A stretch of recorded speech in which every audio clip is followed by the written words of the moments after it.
Меня зовут Шан, я из Южного Курдистана. Я экономист, журналист и активист, выступающий за права женщин. В середине октября я поехала в Беларусь из соображений безопасности, которые в Курдистане могли помешать мои репортажи о коррупции. Я была в первые дни кризиса на границе Польши и Беларуси у КПП.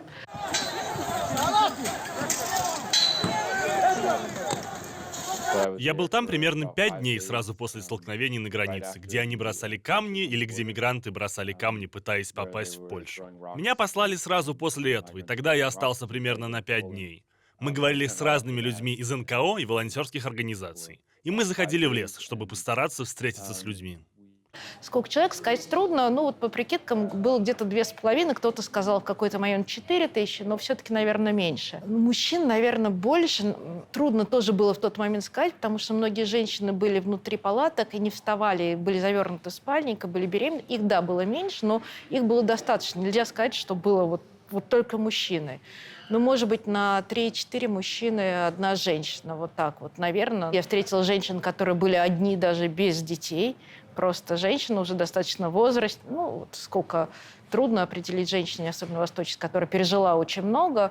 Ну, за 40, может быть. Вот. Были молодые женщины, были беременные женщины.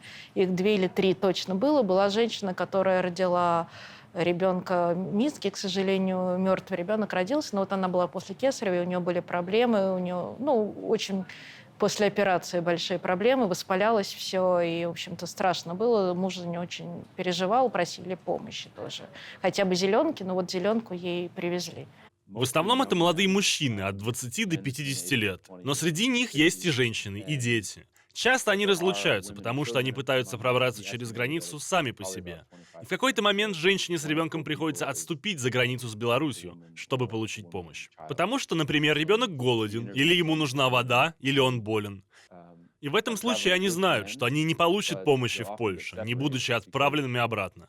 Поэтому они возвращаются в Беларусь и затем снова идут в Польшу. Поэтому часто семьи оказываются разлучены. Там была женщина, мне просто перевели ее слова, уже бабушка.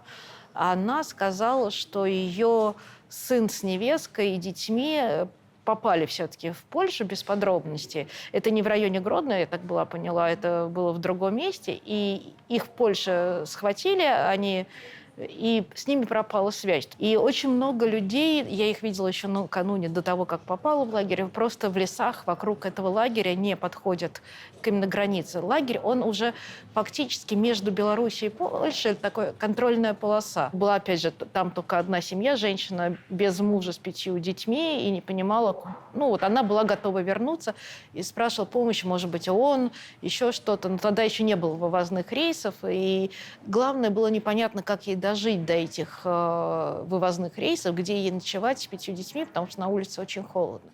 Там очень холодно и очень влажно, и ночи. Невозможно представить себе, каково это спать такой ночью или даже пытаться двигаться через леса, когда темнеет. Однажды ночью я пошел в леса со своей командой. Мы искали людей, которые пробрались через границу в Польшу. И это просто потрясает, насколько быстро ты теряешься в таком лесу.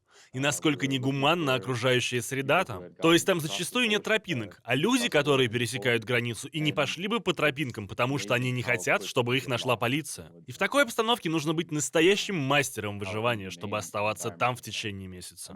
И как видите, одна из первых причин, по которым людей в Польше госпитализируют, когда они прорываются и выходят из леса, это гипотермия. По дороге я увидела такие вещи, которые никогда не ожидала увидеть. Много времени, голодая, мы бродили по лесу и искали съедобные ягоды. И увидели дикого оленя, который попал в польскую ловушку. По ощущениям, он ходил раненый дней 20. Он был покалечен и уже плохо пах, и он стал пищей для голодных мигрантов, часть из которых съела его прямо сырым. Другие люди были вынуждены пить грязную воду. Все обернулось тем, что все перезаражались. Если, например, у женщины были месячные, она отрезала ткань от своей одежды и использовала ее, чтобы было куда впитываться крови. После 9 дней в лесу, среди этих страданий, я 3 раза пыталась перейти границу, но у меня не получалось. Меня разворачивала польская полиция. Я записал интервью с представительницей погранслужбы в зоне, где проходит большинство людей.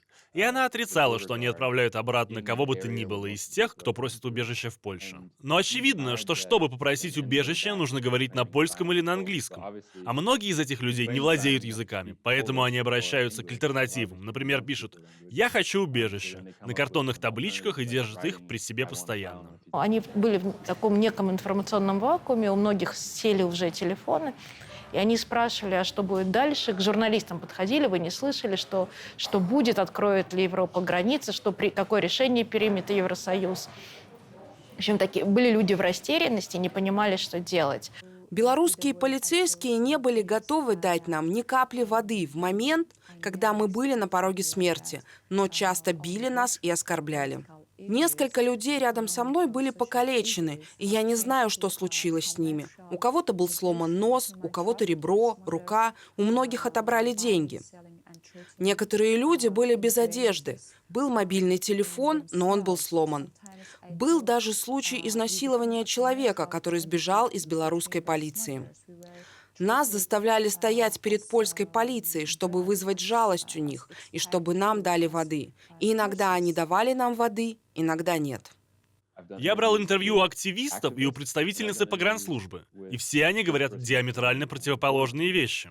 А как журналист я мог бы проверить факты, только отправившись туда, или поверив другим журналистам из источников типа «Нью-Йорк Таймс» или BBC. Но поскольку у нас этого нет, мы не знаем, что происходит. Хороший пример. Когда я был в Польше, были найдены два человека, мужчина и женщина. Они заявили, что потеряли своего годовалого сына, что их годовалый сын умер в лесу.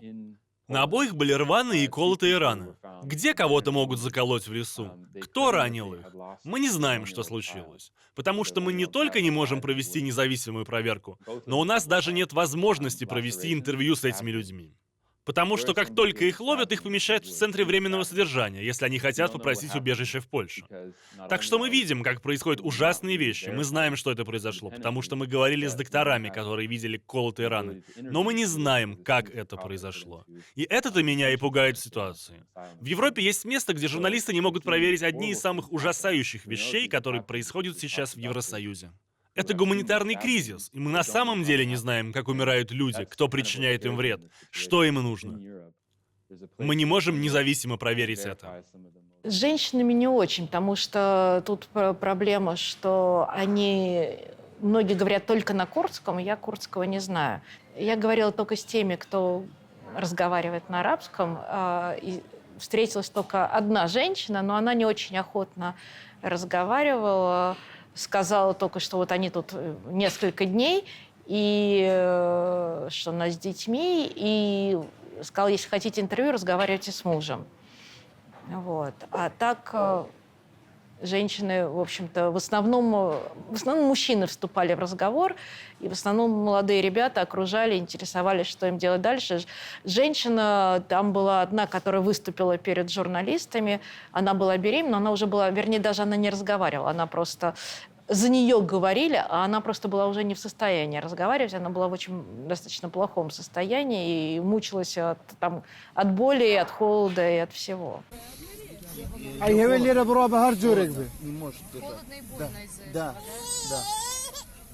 Я не знаю точно, почему они решают уехать, если они беременны. Но вот что я услышал от третьих лиц, к которым мы обращались в Deutsche Welle, чтобы связаться с мигрантами.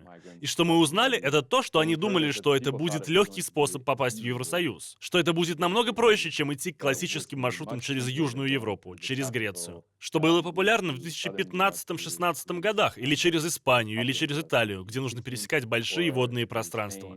Где, как многие видели, люди тонут или спасаются от преследования береговой охраны. Или что-то в этом духе. Они думали, что они купят билет до Беларуси в турагентстве, что они будут жить в хорошем отеле. И многие из них действительно жили в хороших отелях, пока сроки действия их виз не истекли. Что они просто пересекут границу с Польшей, потому что Беларусь представила все так, как будто граница открыта. А затем они приедут в Польшу, попросят убежище и испытают все то, что можно испытать в Германии, когда ты просишь убежище, и ты не привязан к центру временного содержания. Ты можешь прогуляться, ты можешь участвовать в жизни общества. Но они переживают пережили совершенно иной опыт, который стал одним из самых сложных и, да, одним из самых ужасающих опытов для мигрантов, которые пытались попасть в Евросоюз. И они застряли на границе, пытаясь пересечь ее и попасть в Польшу, проводя в лесу иногда месяц. На холоде, без палаток, без ресурсов. Сейчас на территории Германии я подалась на политическое убежище, и сейчас мне не совсем понятно, что происходит. Моя судьба описана, что я ищу защиты от курдских политиков, которые создали для нас страну, охваченную кризисом, которой невозможно доверять и в которой нельзя чувствовать себя в безопасности. Жизнь в такой стране не заслуживает ни один человек. Я хочу остаться человеком в другом мире.